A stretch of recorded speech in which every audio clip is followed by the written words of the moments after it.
These long dog days of summer, I mean, we just made it through a heat wave. Mama was parched through this heat wave. I was hitting up Dunkin' every single day, and I will continue to probably for the rest of my days, but especially this summer.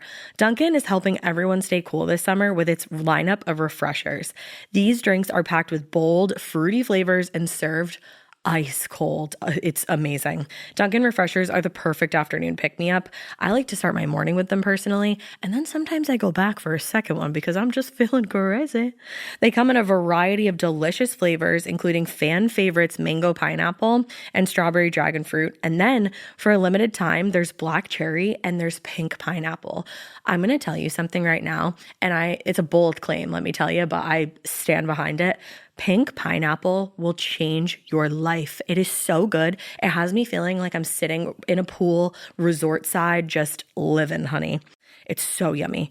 Try your favorite flavor with green tea, sparkling water, lemonade, or Dunkin's all-new limeade. I haven't tried the limeade yet, but I'm going to. Usually I get my drinks made with green tea and occasionally lemonade, but I do really like the green tea. Or if you don't want to build your own, try one of Dunkin's curated refreshers like the Cherry Lime Ricky or the Ultimate Pink Daydream. The Cherry Lime Ricky, scrumptious. I could drink like 3 of these a day. They're so freaking yummy. Head to Dunkin' today and find your favorite refresher. Dunkin' refreshers contain less than 1% fruit juice. Limited time offer. When it comes to online college, Southern New Hampshire University is so good, it's scary. Listen, the facts don't lie. SNHU has degree programs that fit your goals, online classes that fit your life, and real support at every step. And if that wasn't enough, they've got some of the lowest online tuition rates in the U.S. This is an airtight case, you guys. Visit snhu.edu/morbid to get started. That's snhu.edu/morbid. Chilling crime cases are mysterious, but finding coverage shouldn't be.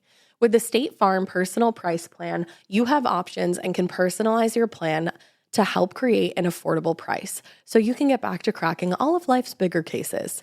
Talk to a State Farm agent today to learn how you can choose to bundle and save with the Personal Price Plan. Like a good neighbor, State Farm is there. Head to statefarm.com to get a quote. Prices are based on rating plans that vary by state. Coverage options are selected by the customer. Availability, amount of discounts and savings, and eligibility vary by state. Hey, weirdos. I'm Alaina. I'm Ash.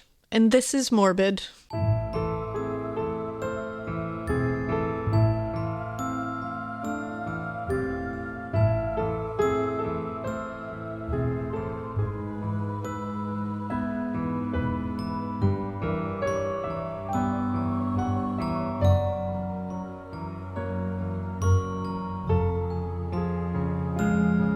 It's morbid And it's a really, sad, very scary beginning to this Morbid because one of our own is missing.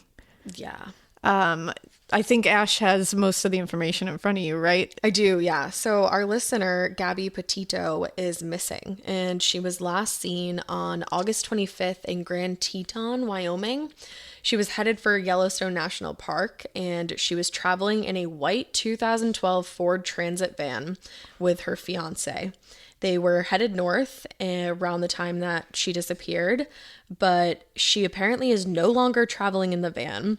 Her fiance drove the van back home to Florida without her and has not been available for questioning and is not cooperating with the police. And he just showed up to Florida without her. Yeah. And apparently, like Ash just said, police can't talk to him. Like, the parents aren't letting him speak to the police. He's not cooperating. I'm concerned fishy. What's happening here. Obviously, we don't know what's going on, but there's a lot of weird things. And also, we gotta find Gabby. This is making me crazy. Her parents have been pleading with media, social media, any way that they can share all this information. Any outlet. We've shared it on our Twitter and our Instagram, on our personal Twitters. Anytime, if you guys can see it on our social media and you want to share it, please do. Make it it's shareable wherever. Yeah, wherever you can do it. Because we really, really want to help them find Gabby, because this is killing me. If you her Instagram page is just like full of life. It is. She's so beautiful. She seemed like such like a sweet, just like free-spirited. Yeah, she and her human being. boyfriend, or excuse me, fiance, were traveling around the world, living like a nomadic lifestyle. They were going just hiking, visiting different parks. and she was documenting all of this, I believe, on a YouTube channel that they shared together. And then all of a sudden it was just like no one had heard from her. Suddenly he shows back up to Florida Without and her. has no explanation for where she is. And she had been checking in with her mom throughout the trip, her father, her cousins. I believe they said that her niece she was keeping in contact with. And her then father said she always checked in. She is not the type to go long periods of time without speaking to them. They are sure that something is wrong here. Yeah. And it's like breaking my heart. It's like killing me. Also, all of her like information. She is 22 years old. She has blonde hair, blue eyes. She is approximately 5'5", and I read in one source like around 110 pounds. She has "Let It Be" tattooed on her right arm and a tattoo of a triangle with flowers on her left arm. And anybody with information about the whereabouts of Gabby, please contact the Suffolk County, New York Police Department. The phone number is 1-800-220-8477. Again, that's the Suffolk County, New York Police Department. And the phone number is 1-800-220-8477. And there's a GoFundMe set up to help in the search efforts.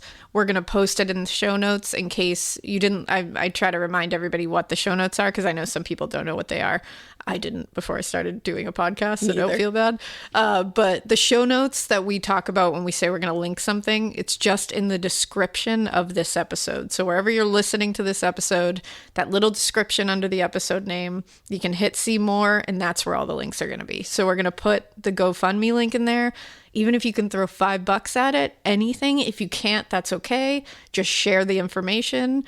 Whatever we can do, we want to get Gabby home. I just want to spread the word. Yeah, we want to get Gabby home with her parents. So we wanted to make sure we said that right away. And so sad. I really hope that they're able to find her. I know. That she is brought home safe. Yeah. So to Gabby's friends and family, we are thinking of you and we send huge, huge amounts of hugs. All of them. And we'll do anything we can to help. So yeah, so that is the real bummer news at the top of the show. Yeah. But I think good news, because we're going to have to move on with the show. The good news is we are not talking about the Sunset Strip Slayers anymore in this episode. So we're not, but I didn't really bring it to like the lightest place. I was already working on my case for the week when you decided to bring us down. Yeah, I'm sorry. And I was like, ooh, I'm not really lifting us up either. But I don't know if you're listening to Morbid to be like cheer. Yeah, I don't think so. And Probably you know not. what? If you're like, whoa, this has been pretty heavy, I'm going to take you to a spooky place this week. So there will be a little bit of like reprieve. Yeah, probably not a lot because it's me, but I was gonna say I'll you're do like what I can. the macabre majestic I'll maven. Oh, I love that. I know. Macabre majestic maven. It just came out. I like that. I think I need to add that to like my official name. What did I even just say? Macabre majestic maven. Yeah. I'm not caffeinated at all right now. No, Ash is real. She's struggle busing. I really am. Like, Yeah. deeply. And I don't really know why. Yeah, she's really struggling I this can't morning. speak. I can't function. I believe I'm in you, though. I believe in you. I think you can do it. All right, so this case that I'm going to talk about today is the case of Mackenzie Cowell. This, just right at the top, is a very controversial case. I have not totally made up my mind yet about like what I think, so I'm just going to present all the facts and you can feel about it however you want to feel about it. I'm not going to tell you how to feel one way or the other. Because I assume we don't know, or is there no like conclusion to this? So there's a conclusion, but apparently a lot of people, this took place in Wenatchee, Washington, and apparently the town is just like completely divided, like on whether or not the right person is in prison or not. Because there's just like a lot of weird things that happen throughout the investigation. There's a lot of he said, she said, and a lot of circumstantial evidence, and then a lot of like solid evidence, but then people are like, that's not solid evidence. Oh, okay. So it's a very like back and forth crazy case. And at the center of it is Mackenzie Cowell, and she was absolutely beautiful. And this case is just so sad. So let's get into it. Mackenzie Cowell was born on April 1st, 1992. Her parents were Reed and Wendy Cowell. She grew up, like I said, in Wenatchee, Washington. Wenatchee is actually known as the apple capital of the world. Really? Yeah, and I had to like double check that. I was like, the whole world? Wow. Everywhere in the world? Yeah, apparently. That's wild. It's apparently like a super quiet Washington rural... apples. Washington apple. That's a really good martini, isn't it? There you go. Yeah. It's apparently like a super quiet rural place where bad things just like Rural where bad things usually just don't happen here. Like the community was shocked by what happened to Mackenzie. Now, growing up and all throughout her teen years, Mackenzie was a girly girl who absolutely loved to dance. She was really talented. She was hardworking. She was driven. She actually danced on the Applettes dance team. Applettes? I know, isn't that the cutest? She went to high school full time. She modeled in her spare time. And after school, she took classes at the Wenatchee Academy of Hair Design. Oh, look at that. A stylist. Yeah, she was a stylist. This is actually called like the beauty school disappearance or the beauty school murder. Oh, wow. A lot of times in like the true crime world.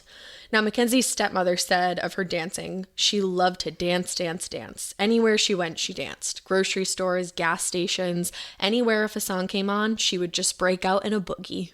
Oh my God. It was like ruined me. Just break out in a boogie. In a boogie. Oh. And like everybody who knew Mackenzie just knew her as this like quintessential girly girl. She loved putting together outfits. She loved doing hair and makeup. And she was really just immersed like in that girl world. Like, yeah. You know what I mean? Like me. Like I was like, I see you, girl. Like same. Yeah. She also had a boyfriend, Joaquin Villasano, and her parents said that she was totally in love with him and vice versa. They were like head over heels for each other. So Mackenzie's parents, Reed and Wendy, they got divorced at some point, and both of them moved on from the relationship. Mackenzie's father got engaged to a woman named Sandy Francis. She was the one who said that Mackenzie loved to boogie. Oh. And her mother started dating a man named Joe Fisher. Now, Mackenzie and Joe did not get along at all. They fought constantly. They just didn't see eye to eye about anything. Oh, that's sad. And actually, the day before Mackenzie went missing, she apparently got into a fight with Joe. And she ended up telling her mother, it's him or me. Ooh. No, that's the day before she went That's missing. very ominous. So the day she did go missing was February 9th, 2010. She left for school early that morning. Her father said that she had like a super strict schedule for herself. She woke up really early in the morning, gave herself about an hour to get ready, and she had to be out of the door by 7:15. So she would head to school, and then directly after that, she would head to classes at the cosmetology school. Now, everything that morning was going to plan. Mackenzie saw her dad before she left, and they made plans to have dinner that night. They were going to have like teriyaki burgers, I guess. Oh. Your home should show off who you are. Now is the time to boldly write the newest chapter in your home story. And your main character? It's Ashley. Ashley has styles that balance timeless appeal and modern trends to bring your personal look home. Yes, these are well-crafted and affordable pieces with eye-catching design, but they're also built to stand up to real life. With features like stain-resistant performance fabric, options that are incredibly durable, easy to clean, and stain-resistant with machine-washable covers. Plus, Ashley provides fast, reliable, white-glove delivery right to your room of choice, so you can style your space without any stress. Ashley was nice enough to send us a bunch of new pieces for my pod lab at my house, and when I tell you they deliver it to your room of choice, unfortunately they did have to deliver to the attic, but they could not have been nicer about it. I got, or was gifted, I should say, the Revion Lake sofa and love seat. It's in this like olive colored velvety fabric. It's so nice. I will say it is so freaking easy to clean because if you know me, you know that I have a white cat and a black cat and then a multicolored cat. The white cat loves to just roll all up on this furniture and leave his hair everywhere, but it's so easy to vacuum. I also got the Meili coffee table. So I have that, like I said, in my attic, but I'm ready to order another one for my living room because this coffee table is so beautiful. It has this like antique old money vibe to it. I absolutely love it. And then finally, I got three actually of the core stone end tables. They have little shelves in them so you can dress them up and, you know, kind of like personalize them to your style. I highly, highly recommend all of the pieces that I got. And I just recommend Ashley in general. It was such an easy process to shop with them and the delivery, all of that from start to finish. It was awesome. Visit your local Ashley store or head to ashley.com to find your style. Getting paid twice a month doesn't mean money is scarce. It just feels that way. That feeling makes you do weird stuff, like putting things on a card you didn't need to. Earnin removes that feeling. With Earnin, you can access up to $150 per day of money you've already earned, plus up to $1,000 between paychecks.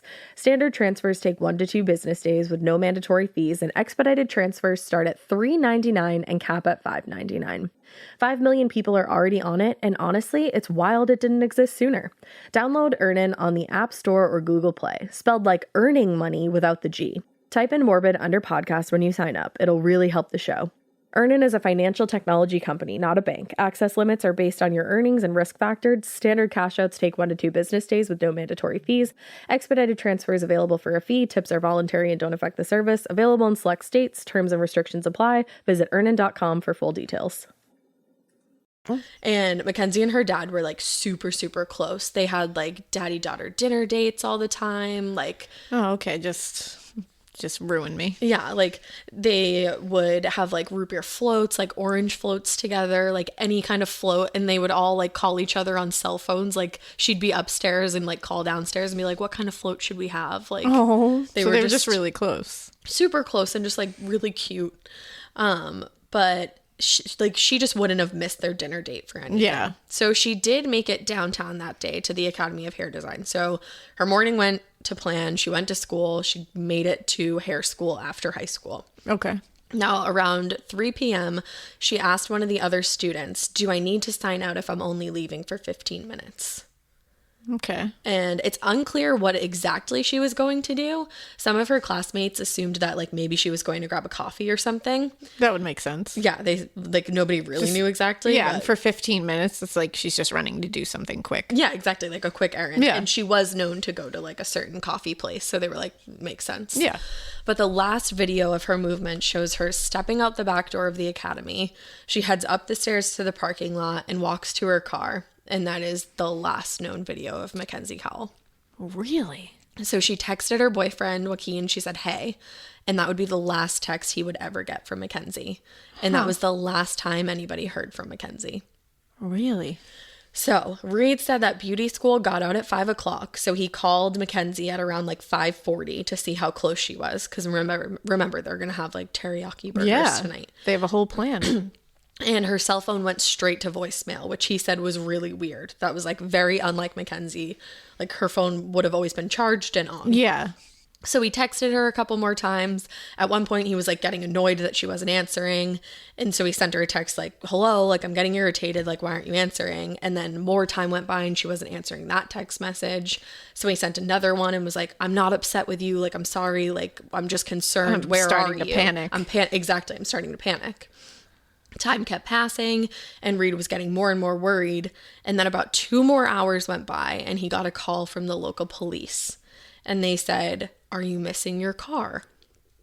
So he told them, I'm missing that car and I'm missing the girl who drives it.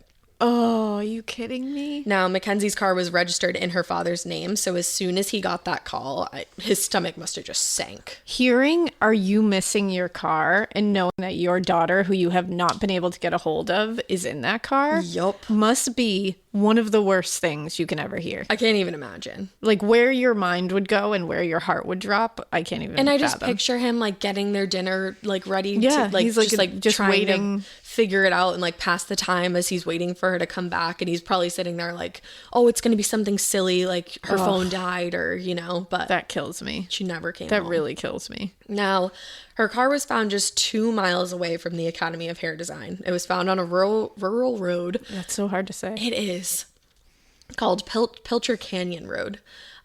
Inside the abandoned car, the police found Mackenzie's purse, but her cell phone, her car keys, and debit card were all missing. And to this day, they've never been found. Really? Never been found.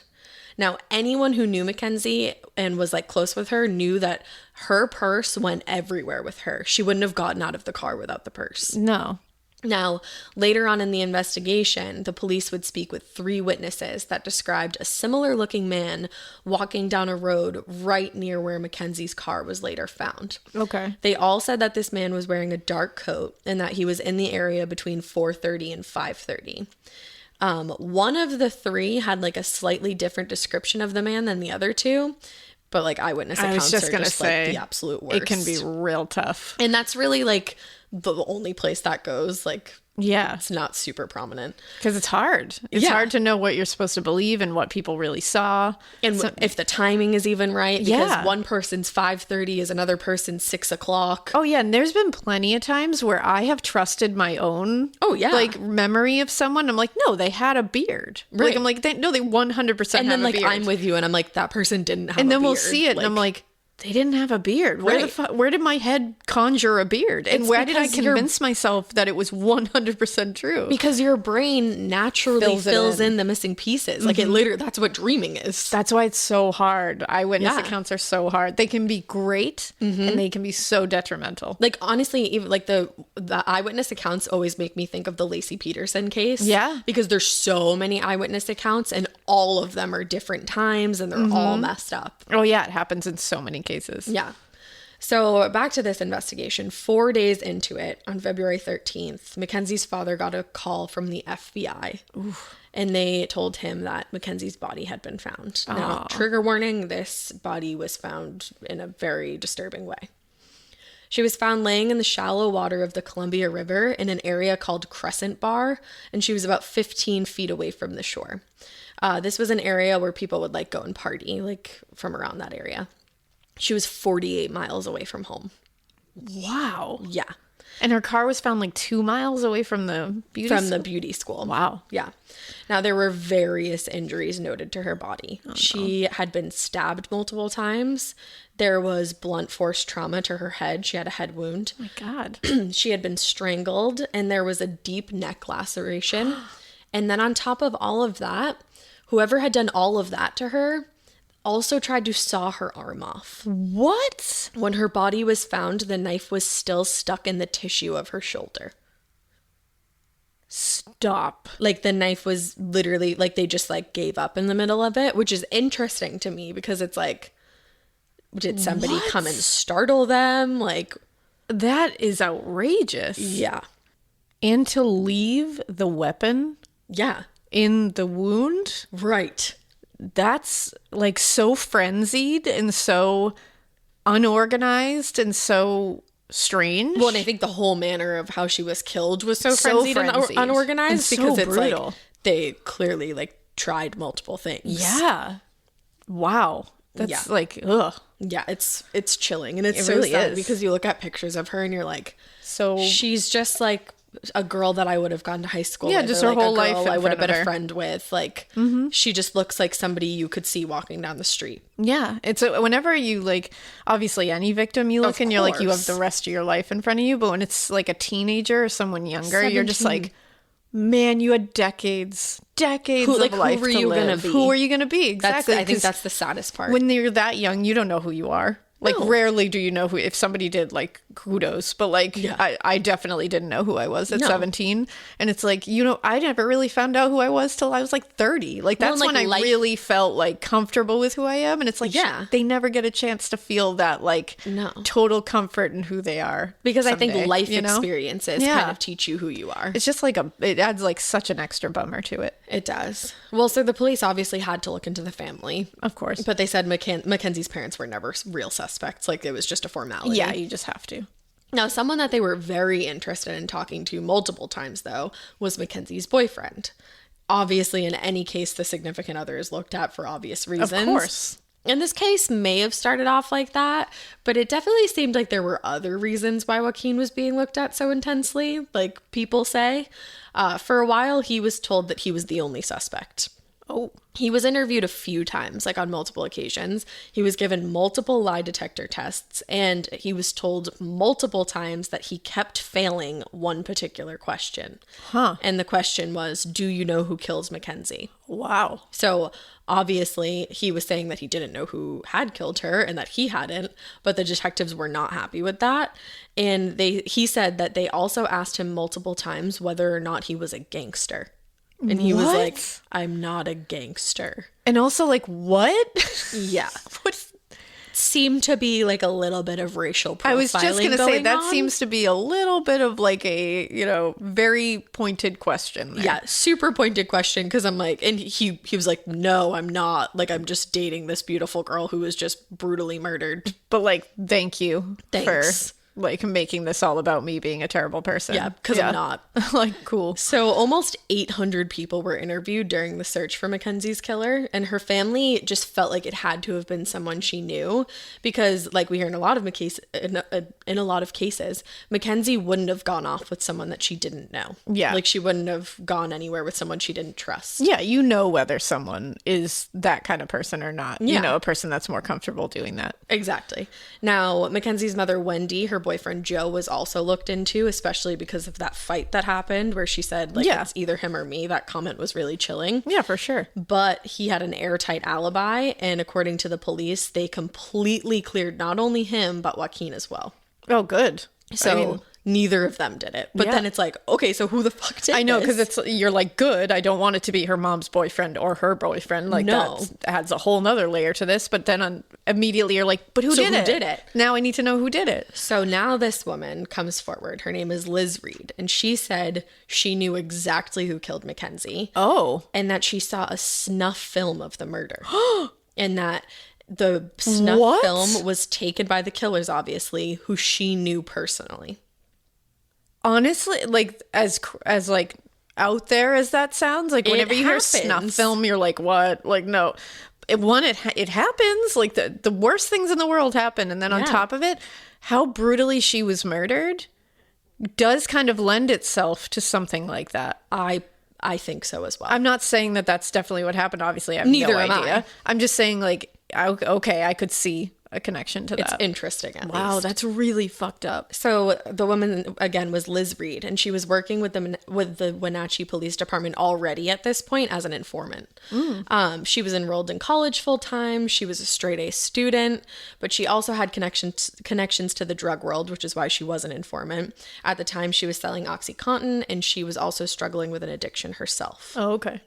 But at the time, they were still using her as an informant, so obviously they trusted her. Yeah. Now, she told investigators that now there was a task force for Mackenzie's like disappearance and investigation. So she was telling the investigators that made up the task force that a man named Sam Cuevas and Emmanuel Buda Sirois were the ones responsible for Mackenzie's murders. So they too were drug dealers, like they had been in prison before and like served time for things like that. And Liz said that she was told by them that the whole thing was a case of mistaken identity.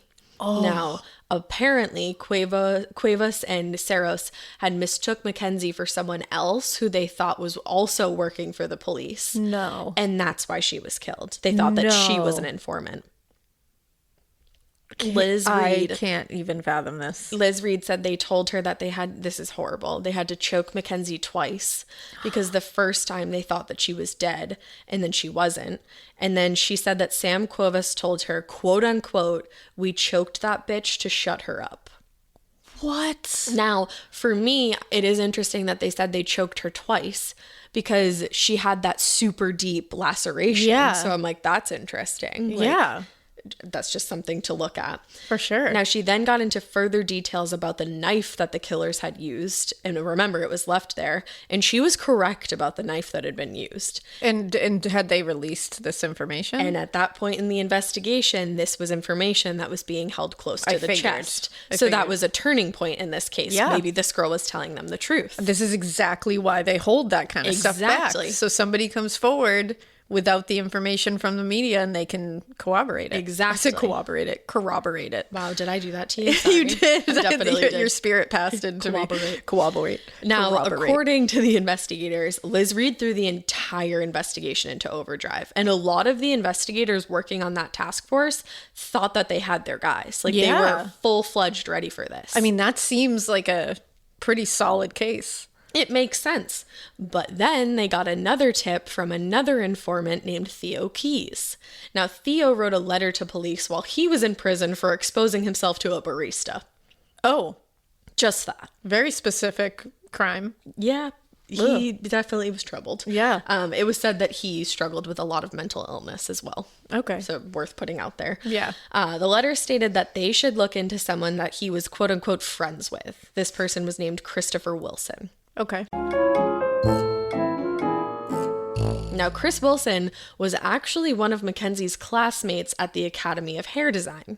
Oh. He was like an artist, a musician, and he was a very like eccentric guy for Wenatchee. Okay.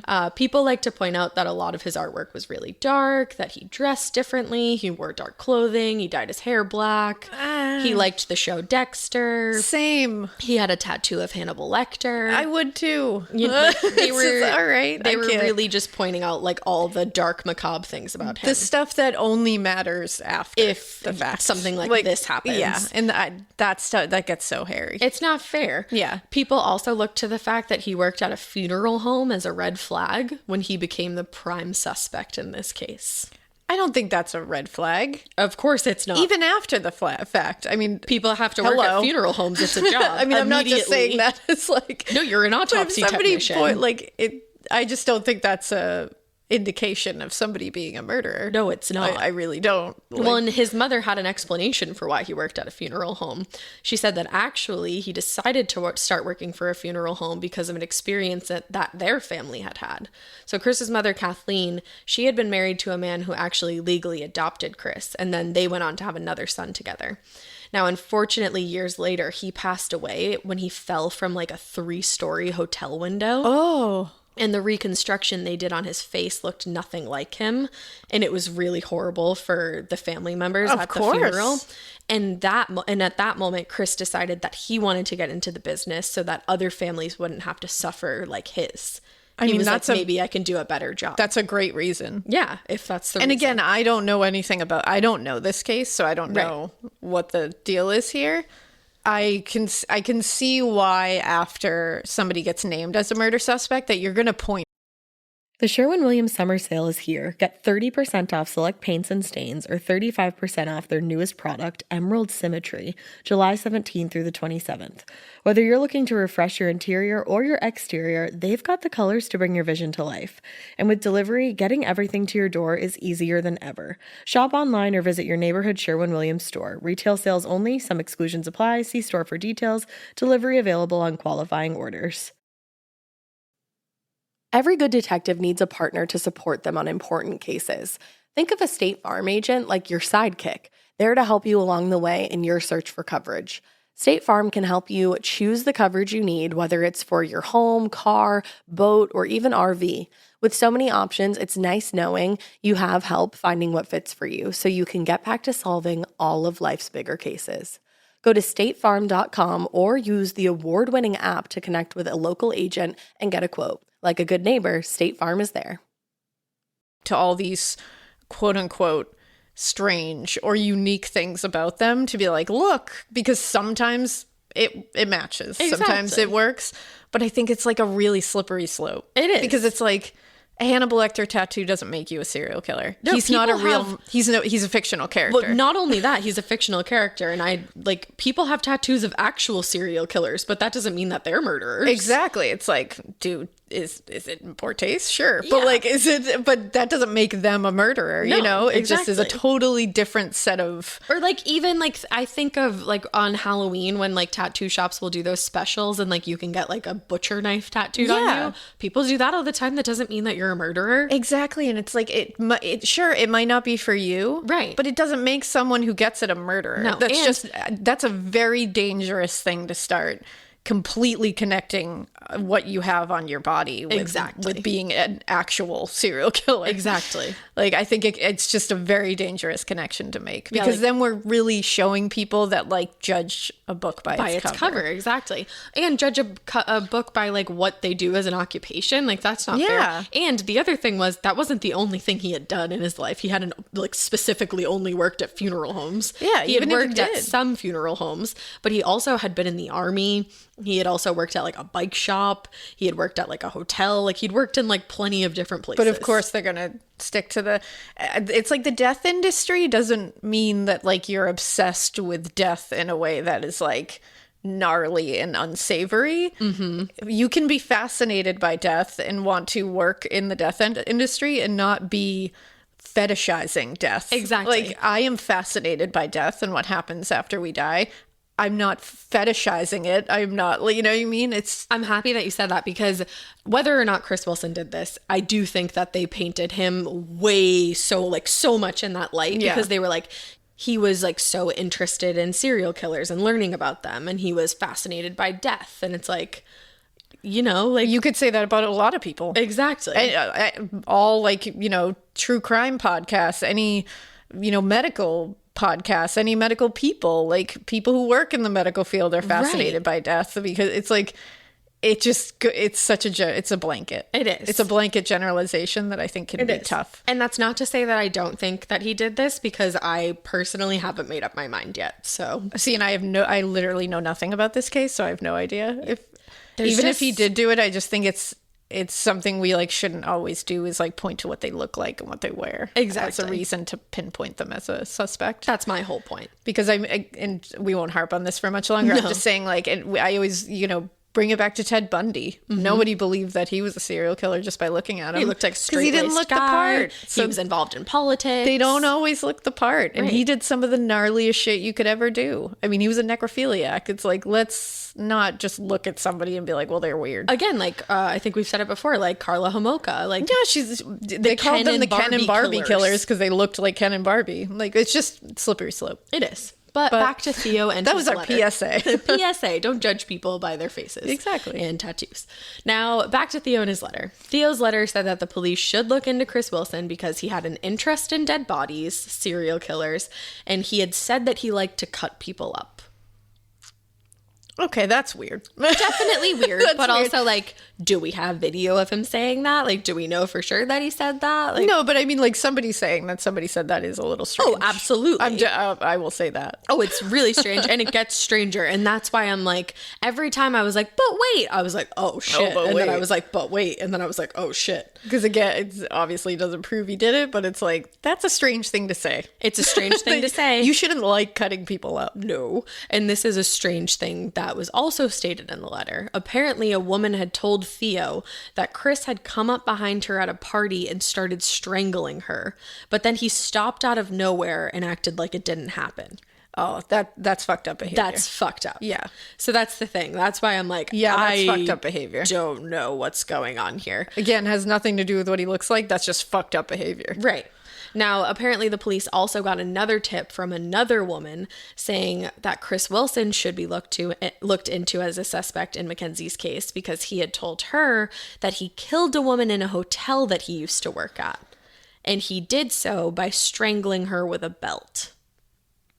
Yeah, okay. This is not looking good. Not looking good. Not looking good for Chris. Not at all. So now, right around the time that the tip came in about Chris Wilson is when the investigators on the task force started doubting Liz Reed. Like, all of a sudden, they were like, I don't know if her story's so true. Because they were trying to find that snuff film. Like, they were trying to locate where that would be. And they couldn't find any evidence that it even existed. Yeah.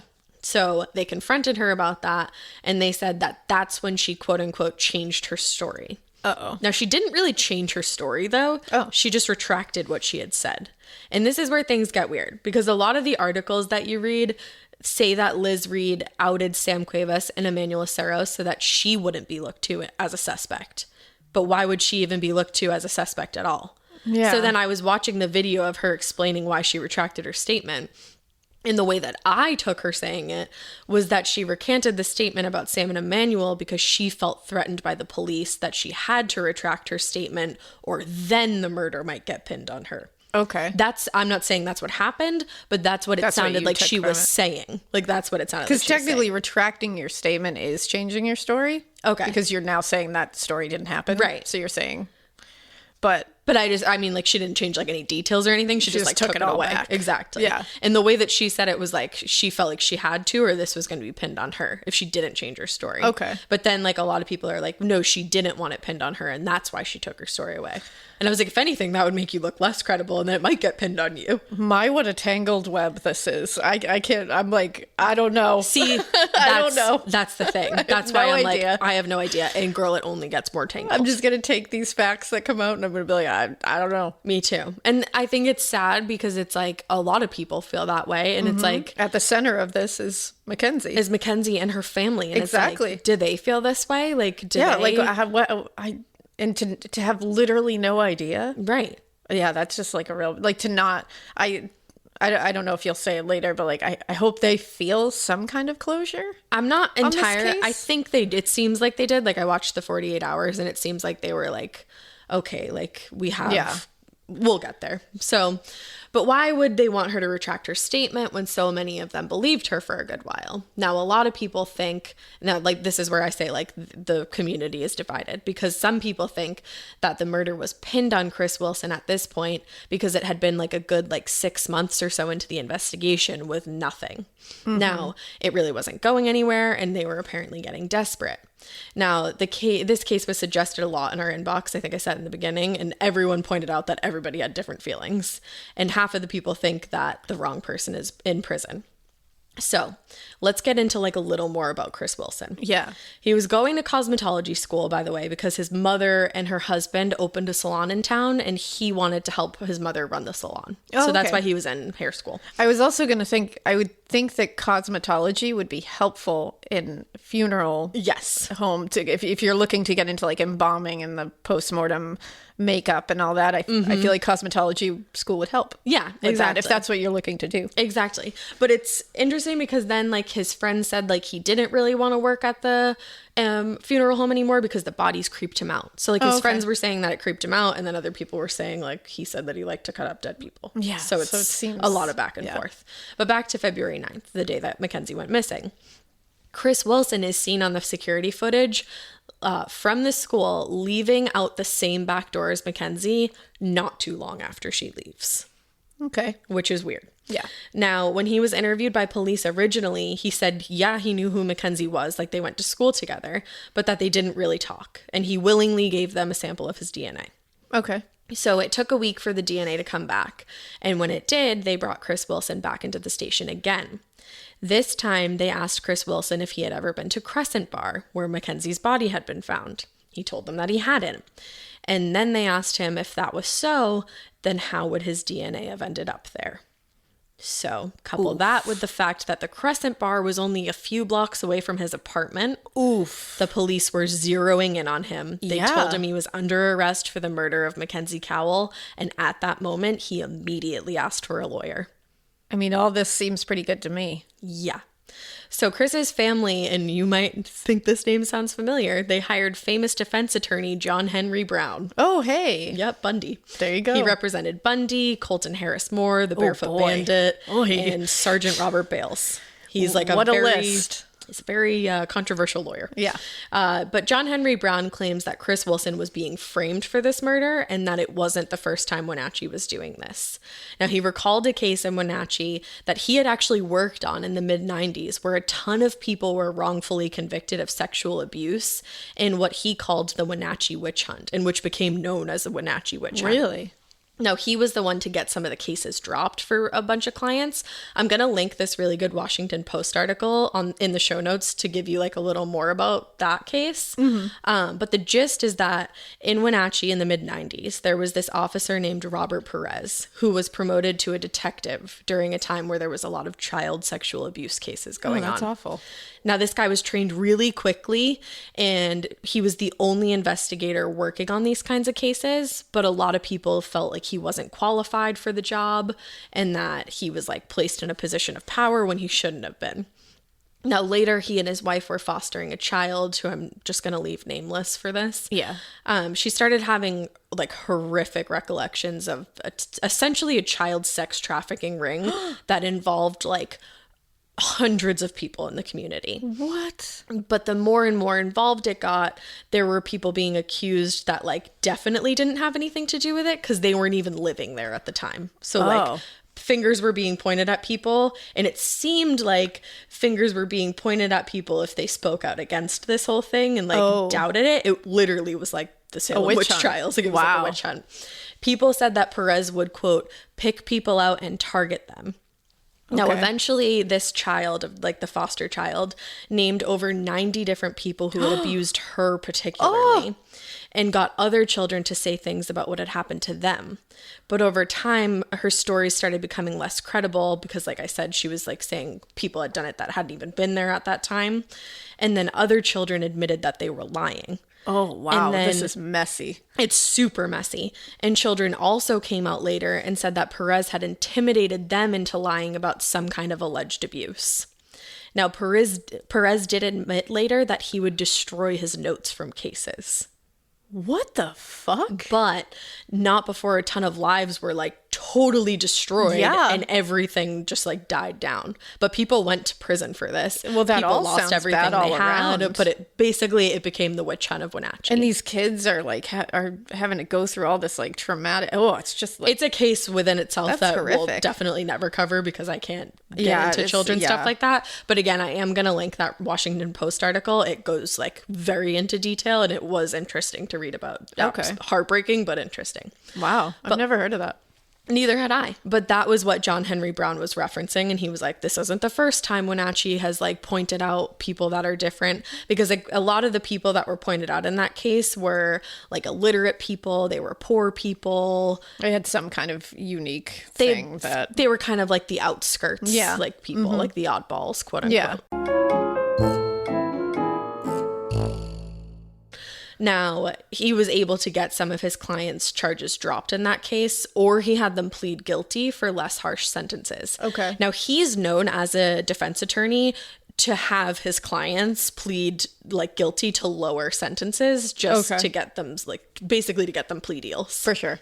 Now, interestingly enough, the prosecutor in that case as well, Gary Reason, was going to be the same one trying to prove that Chris Wilson was guilty of murder. Oh, wow. So these two were going head to head again. Oh, wow. Like, however, like, what, 20 years later? That's crazy. Like, rematch time. Yeah. Now, the prosecution did have a good amount going for them. They had a piece of duct tape, and that's the one that was found along the shore. It was found along the shore where Mackenzie's body had been found, and Chris's DNA was found on it, and so was Mackenzie's blood. Now, it was Chris's Y-strand DNA found on the duct tape, and it was found through YSTR profiling. Okay. And YSTR can't actually identify a specific individual like a fingerprint would, but it can narrow down a statistical pool of people. Mm-hmm. So the DNA profile found on that piece of tape would most likely be Chris Wilson's. But according to a court affidavit, quote, a white male has a 1 in 1,047 chance of sharing Wilson's YSTR profile.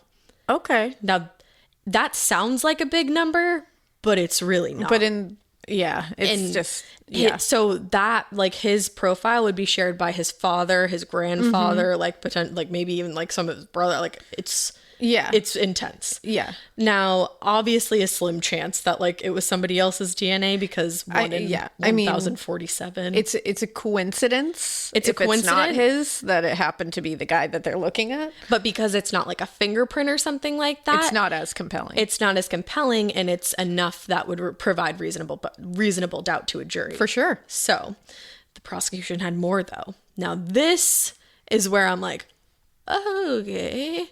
They found a video on an iPhone belonging to Tessa Skyleman. She was one of Chris Wilson's friends, and they had actually dated like when they were younger.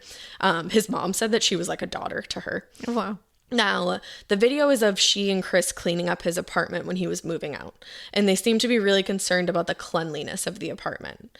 And they said that was because Chris wanted to get his security deposit back. Mm-hmm. Like, that's why they were concerned about it. And this moving out of the apartment that was near the crime scene? Yes. Okay. So this is after Mackenzie had This been is after murdered. Mackenzie had been murdered. Okay. Yes. Now, so they're having this really weird conversation. So I'm going to tell you what it says. Chris says, "Does it look clean?" And Tessa says, "Clean for what is happening? Like clean considering?" Yeah, it's clean considering, which is a weird thing to say.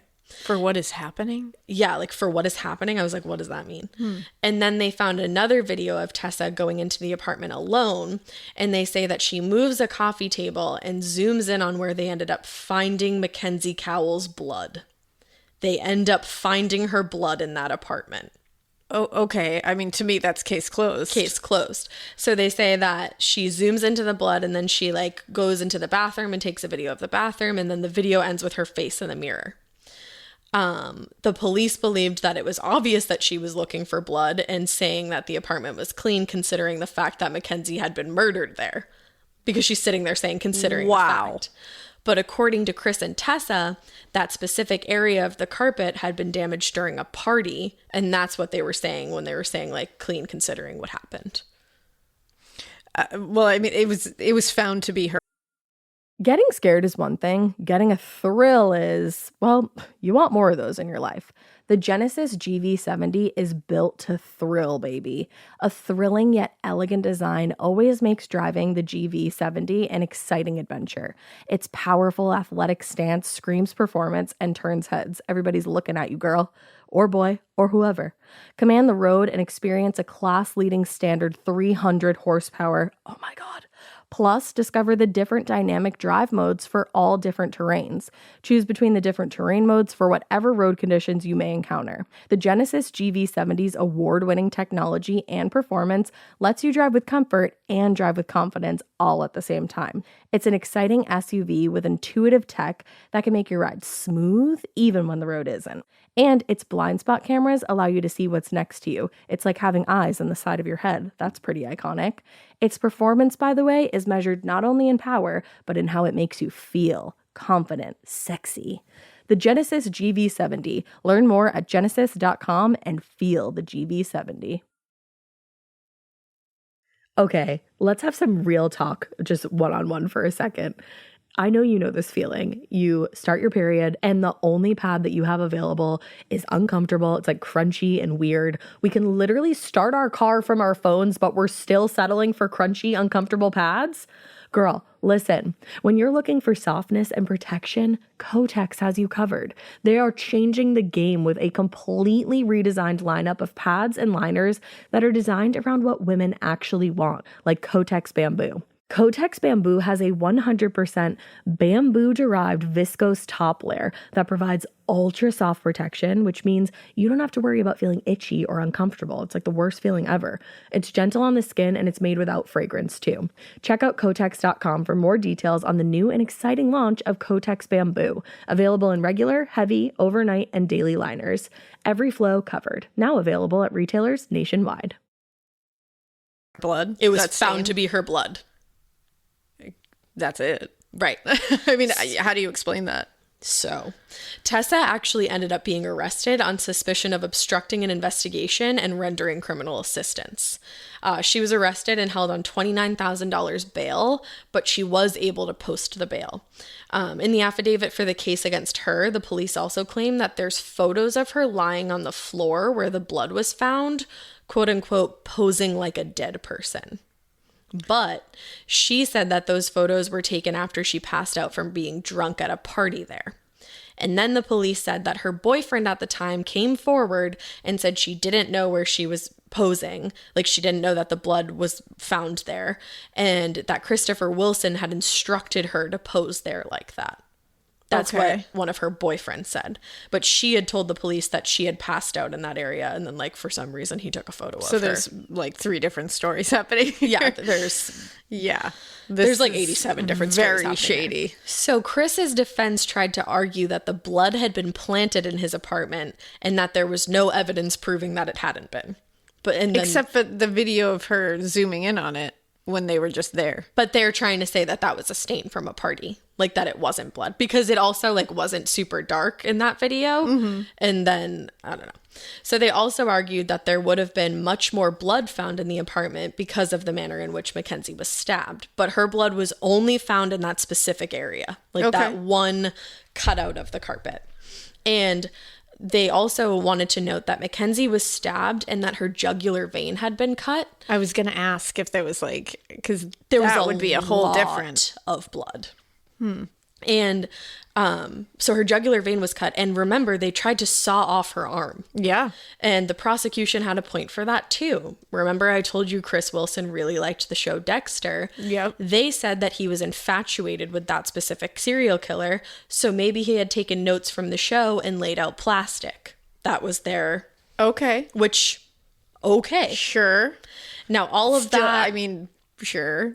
Yeah. I also think that since that knife was found in her arm still, to me that says that it was attempted where she was found. I don't think they would transport her with the knife in her arm and not remove it. It doesn't make a lot of sense to me that it was done there. Right. So maybe that explains why there would be a lack of blood at the apartment because for that part. Maybe that part and maybe a lot of the mutilation and happened stuff over there. was happening over there. Good point. Maybe. I mean, I don't know. You can look at it whatever way you want to, because this is a wild case. We're about to get even more wild, because this is what I find the most interesting in terms of the concrete evidence. Okay. So in addition to Chris's DNA, another unknown male's DNA was found on the strip of duct tape. On the knife that was left in the tissue of Mackenzie's shoulder, they found genetic materials from at least 3 males on that knife. Oh. None of which are a match for Chris Wilson. Huh. Now, one of the possible contributors of the genetic material on the knife is a detective who was involved in the chain of custody. Okay. Which can happen, but like they try really hard to avoid that. But I mean, it definitely happens. But that's not it. The interior of Mackenzie's car was swiped for DNA, and there was some found, but none of it matched Chris Wilson's DNA. So no DNA in the car matched his. Okay. And it was determined to be from an unidentified male, the DNA in that car. Okay. And finally, and this is the most compelling evidence for me, there was DNA found under Mackenzie's nails on her left hand that did not match Chris Wilson's DNA. That's interesting. What the actual DNA is that? Whose DNA is that? So the only place he left his DNA was on a piece of duct tape? Well, and it's like, then to flip it, you could say maybe this unknown male drove her car. Yup. Or was the one, and maybe he there was drove multiple another people car. involved. Maybe there was multiple people here. Exactly. Maybe it's not just one that we're looking for. Right. Because wow. This is like very... I would not even know what to say. No, that's the thing. So because like some of the evidence was circumstantial with the DNA and all that, but then there was the blood, but then the prosecution was trying to say the blood was planted. Everything was just all over the place. And Chris Wilson got offered what many referred to was the deal of a lifetime. If he pleaded guilty to manslaughter, he would only have to serve 6.5 years in prison. For what was done to her? For Mackenzie's murder. They were willing to drop the charges to manslaughter, which and he'd only serve 6.5 years for stabbing a woman, strangling her, leaving a deep laceration in her neck, and trying to saw off her arm. And blunt force trauma to the head. And blunt force trauma to the head, thank you. 6.5 years, and they were going to drop those charges to manslaughter. I'm malfunctioning. Speechless. I'm literally like short circuiting right now. How? I have no idea. How? That is. I can't even wrap my brain around it. So his defense attorney, John Henry Brown, said it was a great deal for someone who was guilty, but for someone who was innocent, that it wasn't. Because you don't want to serve 6.5 years in prison for something you didn't do. And be charged with manslaughter when and you Chris didn't do it. said, no, I didn't do this. I'm not taking that plea deal. He said no to the plea deal, and he was willing to go to trial and prove his innocence. Okay. He was like that confident in it. Now, insert Liz Reed back into the picture. Oh boy. She wasn't done yet. She was wasn't like, gone. I'm gonna let you finish, but I'm actually coming I'm back. not. Wow. So she comes back into the picture, and she says that Emmanuel Buddha Sirois demanded that she come out to the place where Mackenzie was actually murdered and find a ring that had come off her finger while they murdered her. And she said that she was willing to testify at trial under oath about what had happened. She found the ring. She said, quote, "It was smashed. It was a little bent, but it was a ring." Now, the ring was shown to Mackenzie's family and her boyfriend, allegedly, but none of them recognized it. There is a photo, though, where Mackenzie is wearing a ring that looks an awful lot like the one that Liz Reed found, and I will post it. To me, it looks like the same ring. Really? And it's a very distinct ring. You can Google it right now. I'm literally going to It's like silver, and I'm not sure if it's pearls or if it's just like silver beads on the top, but there's 2 beads. So there's the picture of the ring when Liz Reed says she found it. And then there's a picture that Mackenzie took. I think it's like a mirror selfie, and it looks like the same ring on her finger in the picture. Okay. Now, Emmanuel Sirois said that Liz was crazy, that he finally had a good job, he was turning his life around, and that she was ruining it for him. Oh boy. So all of that is going on before the trial even started. They're all just sitting there saying, like, I'm going to say this, and I'm willing to testify this, and yada, yada, yada. So now they're doing jury selection, and a lot of people being considered for the jury admitted in like questionnaires that they had seen a ton of media coverage about this. And apparently either more than or just around 80% of them were going into this thinking that Chris Wilson was already guilty. That's a tough one. So when he heard that, he panicked and he decided to ask for another plea bargain because he was like really panicking at this point. Yeah.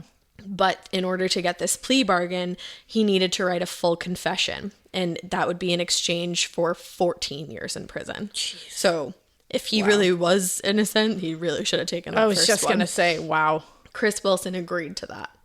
And the judge asked him in front of a packed courthouse, and he paused before saying yes, that this was indeed his statement, but ultimately did say that he, quote, recklessly caused the death of Mackenzie Cowell by strangulation and stabbing her with a knife. Whew. Now, on May 23rd, Chris Wilson was sentenced to 14 years in a medium security prison, and the judge, Judge Bridges, said, "It's almost impossible to find the words for the family of the victim, the family of the defendant, or the community. It's just too bad for all of us. But I just wanted you to know we're all kind of in this together. So Mr. Wilson is going to prison." It was just a really strange... Okay, I'm like, that's... Like, he's apologizing to Mackenzie's family, thank God, because they absolutely deserve to be apologized to for what happened. But then he's also recognizing Chris Wilson's family and the entire community. And he says, like, we're all kind of in this together.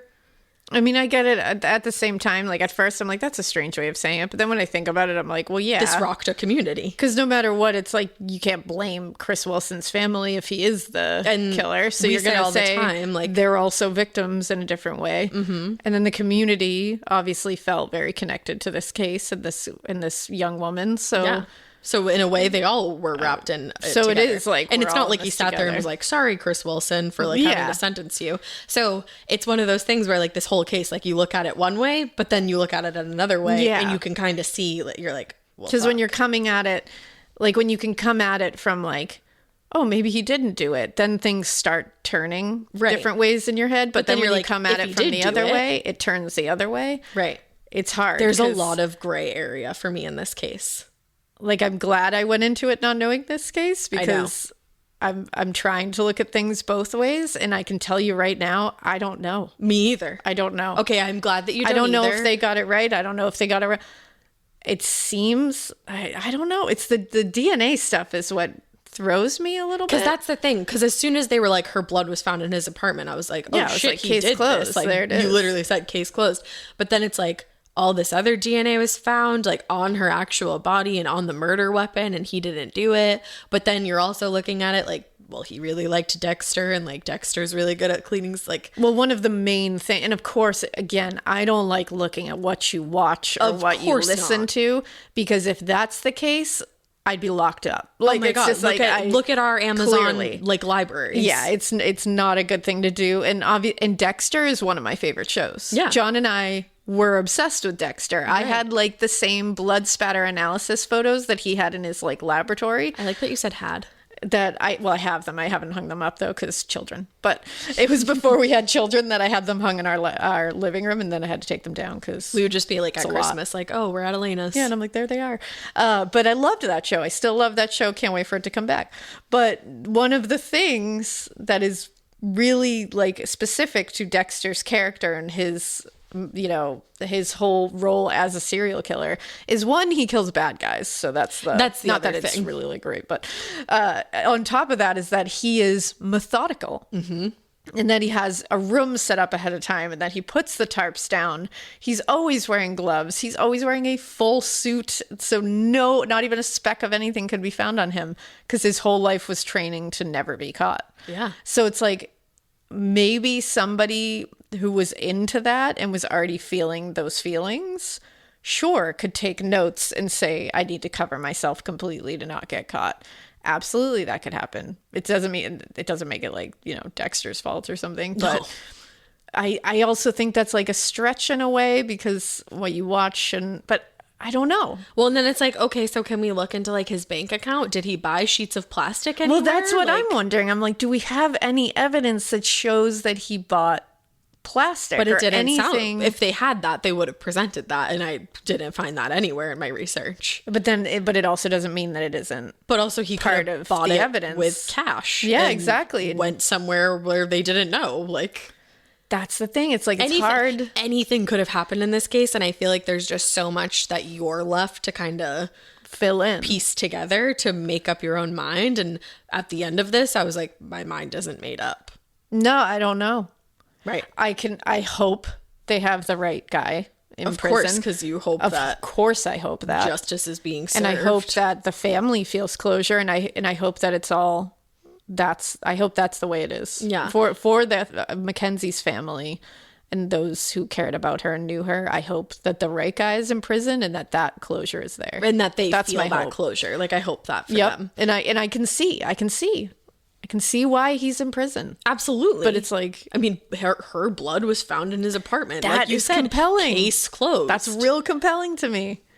I just don't know. But interesting. Chris's mom and Mackenzie's stepmom, like after the verdict was read, they hugged each other in the courtroom, and both of them told each other that they were sorry for the other one's loss. Oh, my whole body. Broke my heart, but it's also just like such an example of like Damn. what wonderful people they Yeah, are. that's Because just, like, for her stepmother to sit there and say like, I'm sorry for your loss when her son is still alive, 'Cause you've lost your daughter in you've such a lost your- gruesome manner, maybe at the hands of her son, and you can say like, I'm sorry for your loss too. I think Wow. that's like That's some like high level humaning. High level there. humaning. Like that's like above level It really human is. beings right there.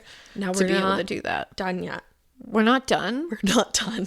What? So about a year later, Chris Wilson tried to withdraw his guilty plea, saying that he didn't understand at the time the consequences when he entered the plea deal, and he said he entered it involuntarily. His request was denied. Oh boy. But he might be able to be released from prison in 2023, and he still maintains his innocence. And so does his mother, Kathleen, who I saved this for the end. She said that at the time Mackenzie was supposed to have been murdered, Chris was out with her buying a plate of cupcakes. Okay. And she said, it's interesting to me, the trial of public opinion, the way they've portrayed my son and Tessa. It's so tragic that, number one, people are so judgmental. And number two, if they lived in Seattle, they would not have been looked at twice. But because we live in Wenatchee, they do stand out a little bit more. And then Mackenzie's father, Reed, said that he hung this beautiful wind chime in the front yard, and that whenever it goes off, he likes to think that it's Mackenzie talking to him, which I immediately just like wanted to cry. Oh my God, that just like hit me like And a ton of bricks. And he said, I still think about her as though she's still around. Of course. Like that was his little girl. I feel so bad. Getting scared is one thing. Getting a thrill is, well, you want more of those in your life. The Genesis GV70 is built to thrill, baby. A thrilling yet elegant design always makes driving the GV70 an exciting adventure. Its powerful athletic stance screams performance and turns heads. Everybody's looking at you, girl, or boy, or whoever. Command the road and experience a class-leading standard 300 horsepower. Oh my God. Plus, discover the different dynamic drive modes for all different terrains. Choose between the different terrain modes for whatever road conditions you may encounter. The Genesis GV70's award-winning technology and performance lets you drive with comfort and drive with confidence all at the same time. It's an exciting SUV with intuitive tech that can make your ride smooth even when the road isn't. And its blind spot cameras allow you to see what's next to you. It's like having eyes on the side of your head. That's pretty iconic. Its performance, by the way, is measured not only in power, but in how it makes you feel confident, sexy. The Genesis GV70. Learn more at genesis.com and feel the GV70. The best summer pieces are the ones you end up wearing on repeat.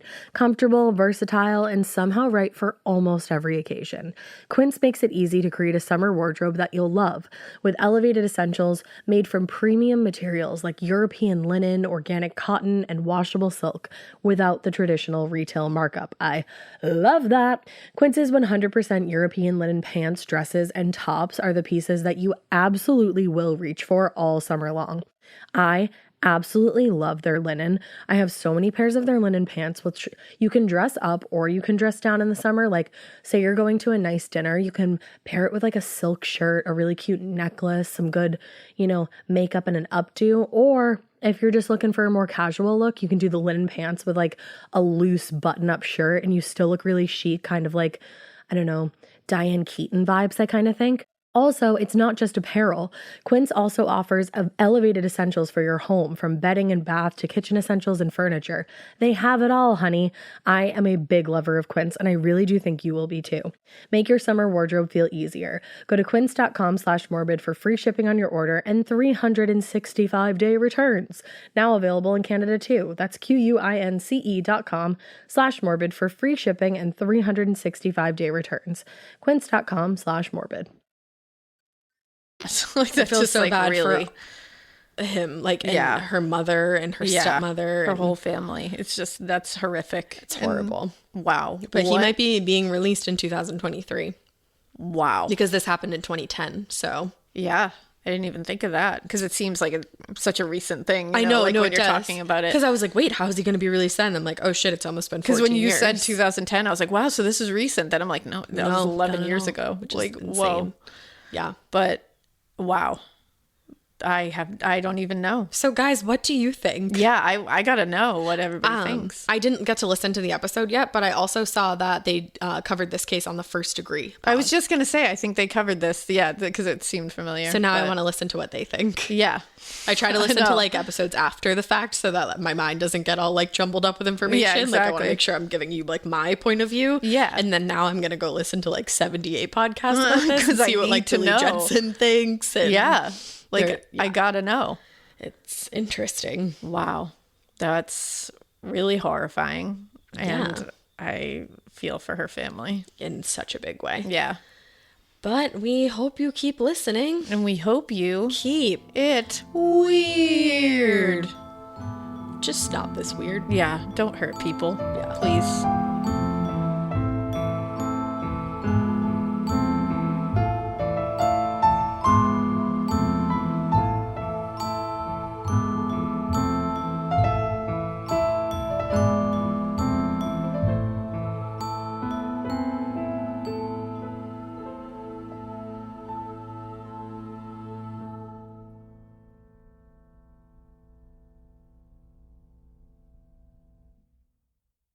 Do you remember in school when your teacher had a favorite of everything? A favorite marker, a favorite element, and yes, even a favorite student? Who wasn't me, so let's move on. I want to talk about their real favorite thing. Kleenex tissues. According to teacher lists, Kleenex is the #1 facial tissue trusted by teachers. They're silky soft, help prevent skin irritation. And now, with Kleenex Snap and Go, you can take them anywhere. Stock up on the ultimate classroom favorite. For whatever happens next, grab Kleenex.